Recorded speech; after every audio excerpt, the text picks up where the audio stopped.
말씀은 사도 바울이 에베소 교회에게 보낸 편지이죠. 사도 바울이 이 에베소에게 보내는 편지는 로마 감옥에 안에 있어 썼던 옥중 서신입니다.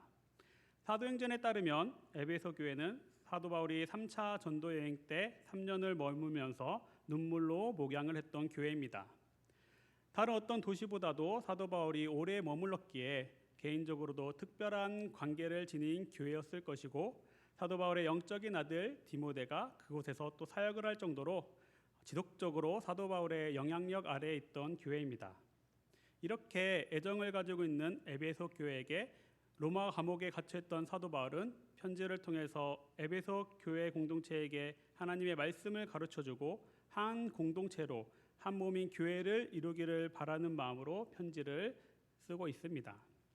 그도 그럴 것이 에베소라는 도시는 로마 제국 아시아 지역의 주요 도시로 해상과 육상의 무역로가 교차되는 지리적 위치 때문에 교통과 상업의 중심지 역할을 했습니다. 지금의 튀르키예 서부 해안에 있는 항구 도시였습니다.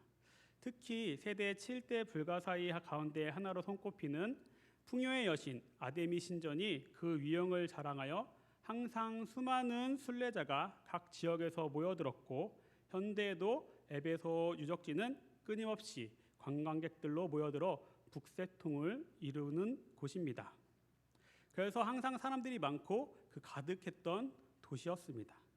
그런 에베소 도시의 사도 바울로 인해서 예수님을 믿는 유대인 그리스도인들과 이방 그리스도인 사람들이 많이 생겼고, 에베소 교회가 그곳에 정착하게 되었던 것입니다. 그래서 에베소서는 하나님의 영원한 계획 속에 있는 이방인 그리스도인들의 위치에 초점을 맞추고 있고, 유대인과 이방인 그리스도인들이 그리스도 안에서 하나임을 가르치고, 그리고 그들이 한 공동체고 한 몸을 이루어야 한다는 것을 가르치고 있습니다. 이방인들이 하나님의 백성이 된 것은 원래부터 준비된 하나님의 계획이었는데, 예수 그리스도의 부활 이후에야 사도들에게 알려졌으며, 이처럼 창조 전부터 계획된 새로운 방향에 대해서 또 설명하고자 사도 바울은 이 편지를 쓰고 있습니다. 그리고 그리스도의 몸된 교회는 예수님으로부터 하늘의 능력을 부여받았는데, 그러한 특권에는 내적으로는 거룩한 삶, 외적으로는 복음 전파라는 선교적 책임이 따른다는 사실 또한 강조하고 있습니다. 오늘 우리도 이 에베소서의 말씀을 통해서 우리 영신의 공동체가 예수님 안에서 한 마음, 한 몸을 이루는 한 교회로 아름답게 성장해 나가기를 소망합니다. 시간이 많이 지나서 기억하실지 모르겠지만, 저는 지난 몇 번의 성도님들과 말씀을 나눌 수 있는 기회를 통해서 예수님으로부터 부활의 은혜를 경험한 우리는 우리가 가지고 있는 이 믿음이 성장해야 한다, 내 영이 있음을 깨닫고 내 영이 성장하고 성숙할 수 있도록 우리는 노력해야 한다는 큰 주제로 말씀을 나누었습니다. 그러면서 내 육체를 지배하는 내 생각과 가치관, 그 욕심의 중심에 있는 내 자아를 나를 지배하고 있는 그 주인의 자리에서 내려오게 하고, 하나님이 그 자리에 앉으셔서 우리의 삶을 이끄시고 주관하실 수 있게 한다고 말씀드렸습니다. 또 다른 사람들과의 관계를 통해서 내 영이 성장하고 성숙해질 수도 있어야 하고, 물질의 문제를 통해서는 하나님의 내 삶을 책임져 주시는 책임자, 그리고 내 모든 삶을 주님께서 공급해 주시고 하나님이 인도해 주신다는 것을 믿을 수 있는, 그리고 그것에 자유할 수 있는 믿음과 담대함을 통해서 내 영이 성장할 수 있어야 한다고 말씀 나누었습니다. 궁극적으로는 우리의 믿음이 내 영이 그리스도의 장성한 분량에까지 이르는 그 수준으로 성장하여서 은혜의 깊은 강에서 자유롭게 헤엄치고 하나님께서 베푸시는 모든 은혜를 받아 누리는 삶을 이 세상에서 살아갈 수 있게 되기를 소망하였습니다. 우리 영신의 성도님들께서도 이와 더불어 함께 기억하시면 좋을 것이 있습니다. 방금 언급했던 이 소망은 내 개인에 국한되지 않았다는 것입니다.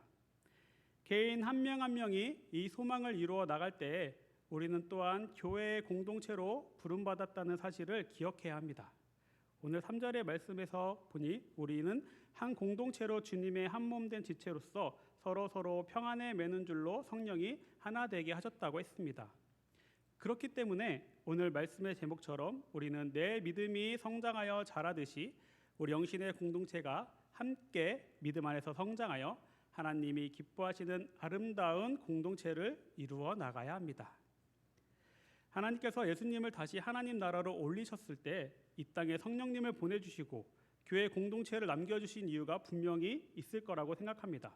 우리는 그 이유를 고민해 보면서 우리 영신의 공동체 안에서 내 개인적인 믿음과 공동체적인 믿음이 함께 성장하고 믿음의 그 반석 위에 든든히 세워져 나가기를 소망합니다. 사람들이 우리의 몸을 소우주로 비유할 때가 있습니다. 우주에는 셀 수 없는 수많은 별들이 있고 그 별들이 아주 정확한 질서를 가지고 움직이기 때문에 우리 몸도 그와 같이 그 셀 수 없는 수많은 기관, 조직, 세포들이 각자 자기가 할 일을 하면서 그 역할을 하면서 어떠한 원칙과 질서 속에서 움직이기 때문에 우리의 몸을 소우주로 표현하는 것 같습니다. 바울이 이 교회를 우리의 몸에 비유하면서 설명하고 있는데 참 깊은 의미들이 있는 말이라고 생각합니다. 우리의 몸의 수많은 기관들이 각자의 기능을 가지고 서로 협력하여 몸을 지탱하고 성장시켜서 나아가듯이 교회의 성도들이 각자 받은 이 재능을 가지고 서로 협력하며 교회를 이루고 성장시켜 나가고 있습니다. 그리스도께서 머리 되시고 우리 모든 성도들이 한 몸을 이루어 함께 협력하며 성장하고 한 뜻을 품고 한 목적을 향해서 나아가고 있다는 말입니다. 우리가 이런 하나님의 뜻을 받들어 건강하고 칭찬받는 교회 공동체를 이루어 나가기 위해서는 1차적으로 우리 공동체가 연합해야 합니다. 한 마음 한 뜻, 서로의 마음을 하나로 모아 한 몸이 되어져야 합니다. 그 말씀이 4절에서 6절까지의 말씀인데요. 함께 읽어보도록 하겠습니다. 몸이 하나요 성령도 한 분이시니 이와 같이 너희가 부르심의 한 소망 안에서 부르심을 받았느니라. 주도 한 분이시요 믿음도 하나요 세례도 하나요 하나님도 한 분이시니 곧 만유의 아버지시라. 만유 위에 계시고 만유를 통일하시고 만유 가운데 계시도다. 아멘. 한 몸으로 부르심을 받은 각 지체가 서로 연합하지 못한다면 어떤 결과가 생겨나겠습니까? 전체적으로 교회가 건강하지 못할 뿐 아니라 교회를 이루는 지체로서의 그 성도 각자도 역시 건강할 수 없습니다. 한 몸을 이룬 이 지체들이 서로 분열하고 다투는 일이란 자연스러운 이 생명체에서도 있을 수 없는 일이죠. 만일 한 지체가 고통을 받는다면 다른 모든 지체도 함께 고통을 받게 되는 것이 바로 우리의 몸입니다. 그러므로 그리스도의 몸으로서 한 몸을 이룬 성도들이 서로 연합하는 것은 너무나 당연하고 중요한 일입니다. 그러면 연합을 이루는 구체적인 방법은 2절과 3절에 또 나와 있는데 이것도 함께 읽어보도록 하겠습니다. 모든 겸손과 온유로 하고 오래 참음으로 사랑 가운데서 서로 용납하고 평안에 매는 줄로 성령이 하나 되게 하신 것을 힘써 지키라. 아멘. 우리는 서로 겸손과 인내와 사랑으로 용납하며 또 평안의 줄로서 성령이 하나 되게 하신 것을 힘써 지켜야 합니다. 기독교의 핵심 진리를 이루는 이 겸손은 하나님과의 관계에서 이해되어져야 합니다. 하나님 앞에서 자기를 낮춤, 바로 이것이 겸손의 진정한 의미입니다. 우리에게 가장 큰 겸손의 도를 보이신 모델이 바로 예수 그리스도이십니다.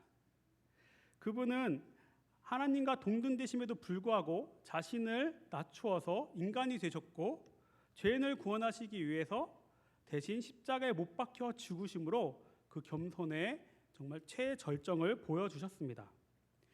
그러므로 예수님으로 말미암아 구원을 얻은 우리 그리스도인들은 날마다 내 자아의 옛 본성과 내 자아를 부인하면서 하나님 앞에서 자신을 낮추는 삶을 살아가야만 합니다. 하나님은 교만한 사람을 물리치시고 겸손한 사람을 들어 사용하십니다. 특히 이렇게 하나님 앞에서 자신을 낮추는 겸손을 갖춘 우리 성도님들이 모였을 때 교회 공동체를 이루는 구성원들은 서로를 세워줌으로써 교회 공동체 전체가 분리되지 않고 하나됨을 유지할 수 있습니다. 다음은 온유입니다. 이 온유 역시 성경에서 그리스도인의 필수 덕목 중 하나로 강조되고 있습니다. 이는 고린도전서 13장에 나오는 사랑의 특징이면서 성령의 9가지 열매 중 하나이고 구원받은 자들이 갖추어야 할 가장 기본적인 하나님의 성품으로 묘사되고 있습니다.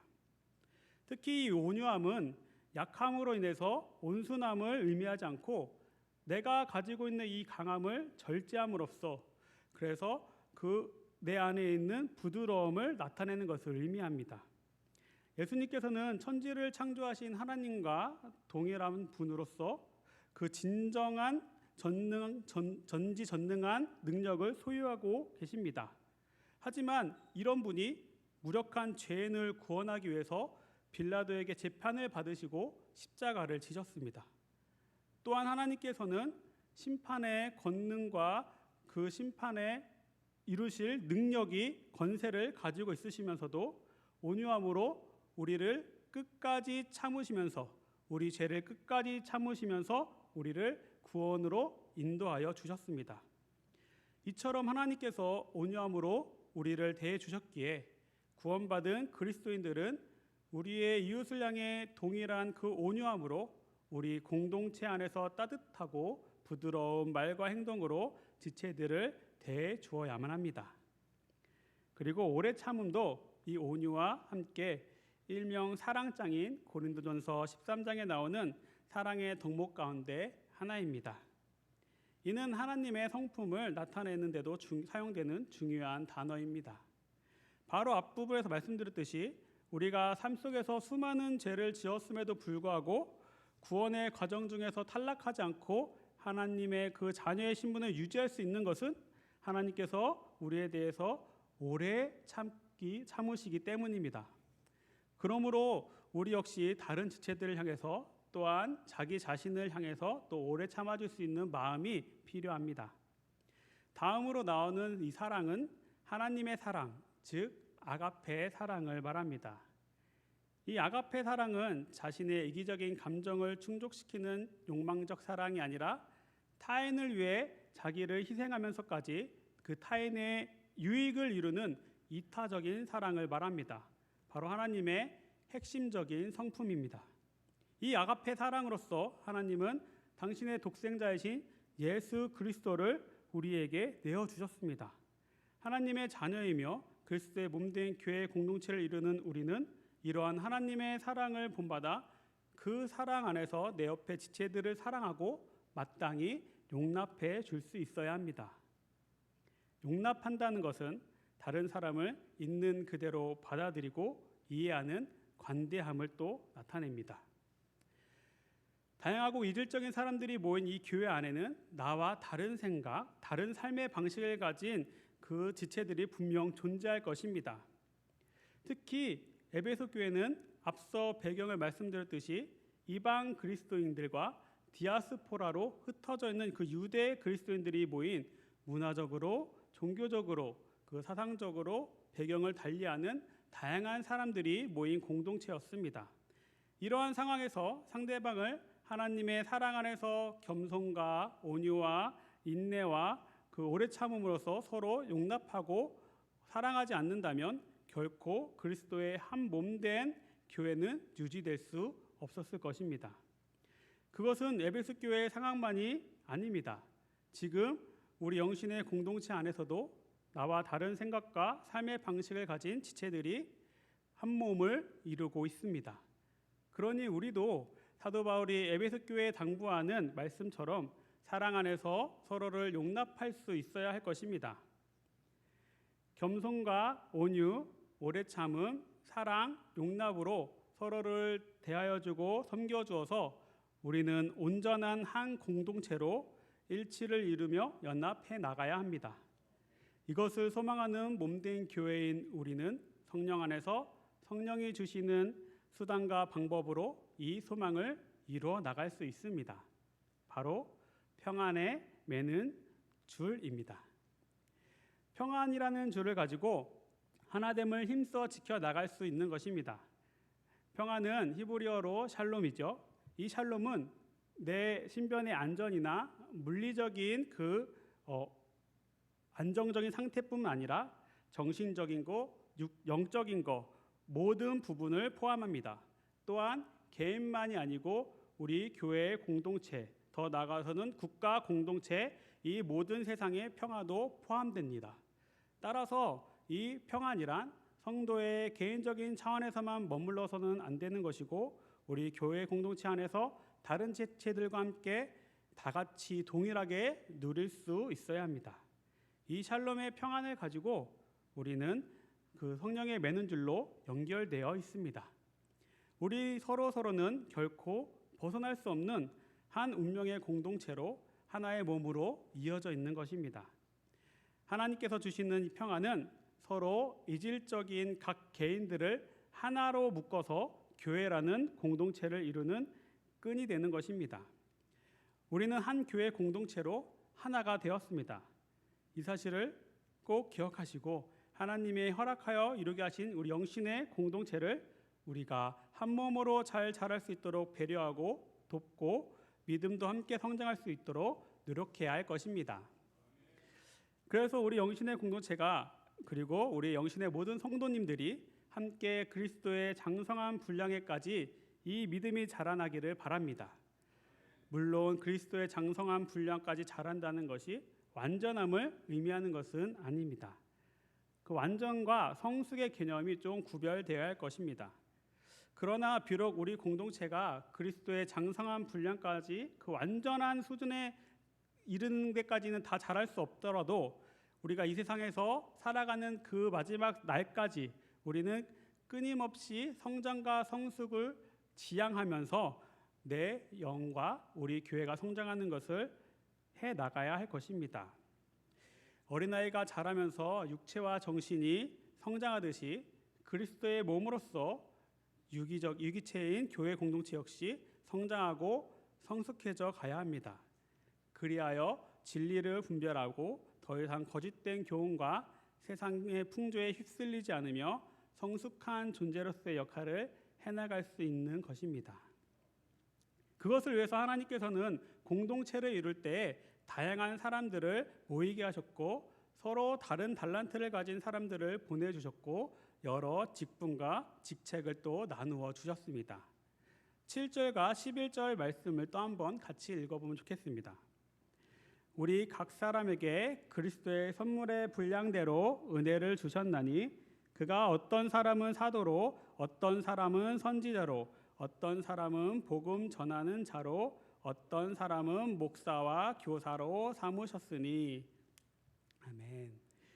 사도 바울은 7절에 하나님께서 교회 공동체 각 사람들에게 분량에 따라 은혜를 나누어 주셨다고 가르쳐 주고 있습니다. 여기서 말하는 은혜는 보편적으로 우리가 생각하는 죄의 용서를 가리키는 것이 아닙니다. 성도에게 은혜로 주어지는 봉사의 직분을 말하고 있습니다.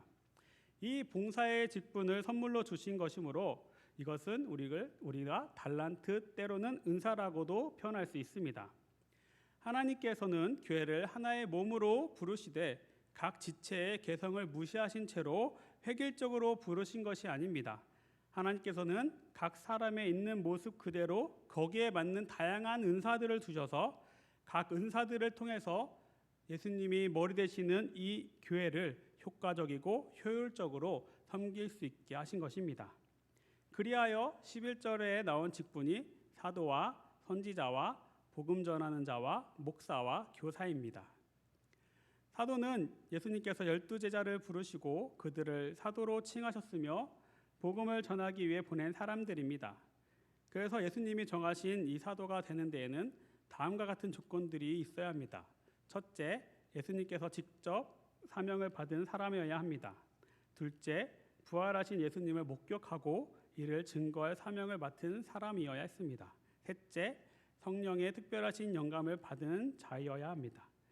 이러한 조건이 모두 충족되는 사람은 예수님께서 공생의 사역 기간 동안에 먼저 부르신 12제자밖에 없습니다.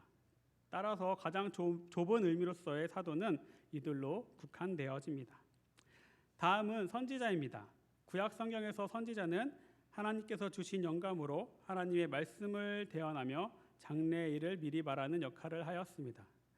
신약 성경에서는 이 용어가 개별적으로 사용되기보다는 사도라는 용어와 자주 함께 언급되는 것을 보니 선지자의 사역은 사도의 사역과 유사였을 것이라고 생각됩니다. 또한 이 두 직분은 초대교회를 형성하는 두 기둥의 역할을 했을 것입니다. 구약의 선지자가 이스라엘 백성의 신앙을 인도하는 일에서 주도권을 가진 자로서 핵심적인 역할을 했다면, 신약의 선지자는 고린도전서 14장의 말씀을 생각해 봤을 때 사도들의 사역을 도와 교회 내에서 덕을 세우며 건면하는 그 안위하는 역할을 하였을 것입니다.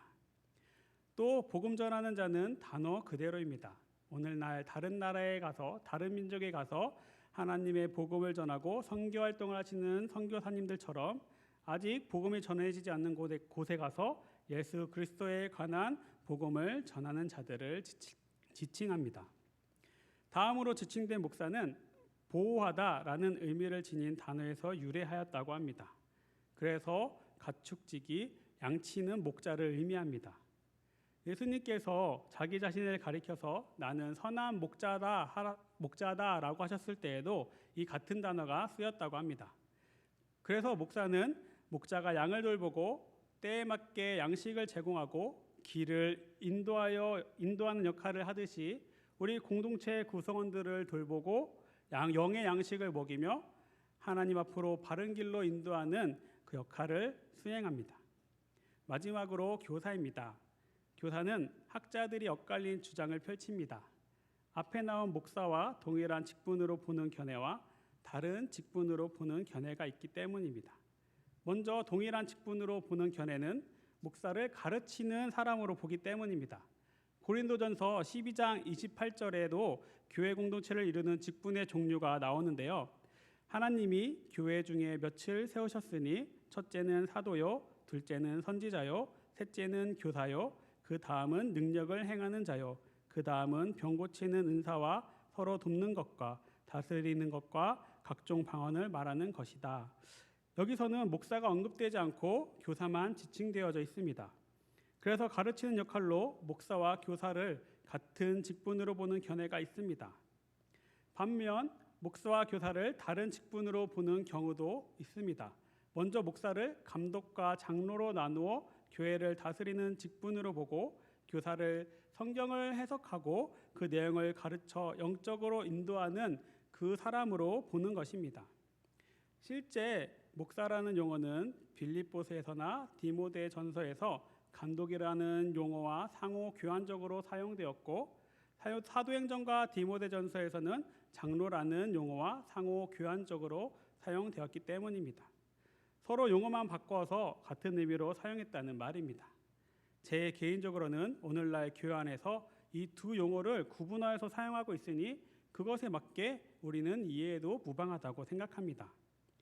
오늘날 교회에서는 이거 말고도 여러 가지 직분과 직책들이 있습니다. 시대가 변하고 사역이 다양하게 나누어졌기 때문에 교회에는 새로운 직분과 직책들이 많이 생겨났는데요. 그래서 여기서 우리가 알아야 될 것은 직분과 직책이 계급도 아니며 특권도 아니라는 것입니다. 12절을 말씀을 함께 읽어보도록 하겠습니다. 이는 성도를 온전하게 하여 봉사의 일을 하게 하며 그리스도의 몸을 세우려 하심이라. 아멘. 결국 교회 공동체가 함께 믿음이 성장하는 방법은 각 지체들이 각자의 은사를 따라서 그 맡은 직분과 직책에 따라 다른 지체를 섬기는 일인 것을 우리는 알 수 있습니다. 서로가 서로를 섬기며 도울 때 전체로서의 몸은 서로 긴밀히 연합한 가운데 세움을 입으며 그리스도의 장성한 분량까지 자라나게 된다는 것입니다. 우리 모든 영신의 성도님들이 자기 자신과 다른 성도님들을 한 몸을 이루는 지체로 인식할 때, 그리하여 인내와 사랑으로서 서로를 용납하며 감싸 안아줄 때 우리 교회 공동체가 얼마나 아름다운 연합을 이룰 수 있겠습니까? 이러한 연합은 성령 안에서 영적인 연합으로서 세상 어디에서도 찾아볼 수 없는 고귀하고 존귀한 그 생명의 연합이 될 것입니다. 그리고 각 지체들이 각자가 가진 그 은사의 직무를 통해서 다른 지체들을 돕고 섬길 때에 우리는 그리스도의 몸인 교회로 날로 성장하고 성숙하며 나아가게 될 것입니다. 15절과 16절 말씀을 마지막으로 함께 같이 읽어보면 좋겠습니다. 오직 사랑 안에서 참된 것을 하여 범사에 그에게까지 자랄지라. 그는 머리니 곧 그리스도라. 그에게서 온몸이 각 마디를 통하여 도움을 받음으로 연결되고 결합되어 각 지체의 분량대로 역사하여 그 몸을 자라게 하며 사랑 안에서 스스로 세우느니라. 아멘. 사도 바울이 에베소에서 말하는 이 교회는 생명체로서의 그리스도의 몸입니다. 교회의 성장은 한 생명체로서의 강건함과 성숙함이며 모든 지체가 함께 자라나는 성장입니다. 우리 각자 한 사람 한 사람은 그리스도의 몸을 이루는 지체로서 머리 되시는 예수님으로부터 영적인 생명력을 공급받을 뿐 아니라 그 몸 안에서 각 지체들 간의 돌봄과 사랑을 서로 주고받아야 하는 존재들입니다. 우리의 믿음의 성장 문제에 있어서 가져야 될 시각은 각자 개인의 모습을 통해서 교회 공동체 전체의 모습을 보며 반대로 교회 공동체의 모습을 통해서 내 개인의 모습을 볼 수 있어야 하는 것입니다. 지체와 몸은 결국 하나이기 때문입니다. 사랑하는 영신의 가정 여러분, 우리는 주님 안에서 한 형제요, 한 자매요, 한 가족입니다. 이 사실을 모두 믿으시죠? 그리고 우리는 주님 안에서 한 몸이 되었습니다. 우리가 서로 다 다르고 제각각이라고 생각이 되어도 우리는 주님의 그 몸된 교회로서 하나를 이루고 있습니다. 이 사실을 우리는 잊지 않으면 좋겠습니다. 내가 내 옆에 있는 지체를 아프게 하고 찌르고 상처 주는 일을 한다면 그것은 나를 아프게 하는 행위입니다. 우리는 내 손에 작은 가시 하나만 박혀도 얼마나 아프고 고통스럽고 괴로워하는지 모릅니다. 정상적인 사람이라면 내가 스스로 내 몸을 아프게 하는 사람은 절대로 없습니다. 내 생각과 다르다고 내 이야기를 들어주지 않는다고 내 마음을 알아주지 않는다고 서로 아프게 하는 그런 일이 우리 안에서 멈추어져야 하겠습니다. 성령이 하나 되게 하신 우리 공동체를 힘써 지키는 저와 우리 성도님들이 되시기를 간절히 소망합니다. 내 믿음이 자라고 함께 우리 영신의 공동체도 성장하고 성숙되어져서 하나님이 보시기에 기쁨이 되는 공동체, 아름다운 공동체, 칭찬받는 공동체, 좋은 소문이 널리 퍼져가는 그 공동체를 이루어 나가게 되기를 간절히 소망합니다. 우리 함께 기도하도록 하겠습니다.